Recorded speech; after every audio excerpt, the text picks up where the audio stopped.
Ата, амал деген не? Пенденің іс-әрекеті балам. Пенденің іс-әрекеті нешеге бөлінеді? Пенденің іс-әрекеті 8-ге бөлінеді. Олар қандай? Парыз, уәжіп, сүннет, мұстахаб, мубах, мәкрух, харам, мұстақрах. Оларды істеген дұрыс па, істемеген дұрыс па? Кейбірін істеу керек, кейбірін істемеу керек. Ал кейбіреуін істесе де, істемесе де дұрыс болады. Парыз деген қандай амал? Ислам дініндегі міндет етілген амал. Парыз амалын істеген адам сауап алады, ал себепсіз істемеген адам күнәһар болады.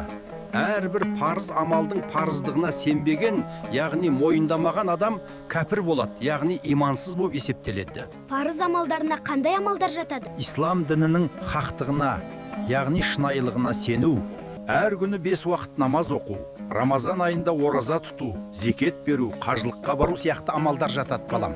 Қалғанын келесі бөлімде айтып берейін. Алла разы болсын, ата. Осыны көріп отырған баршамыздан Алла разы болсын.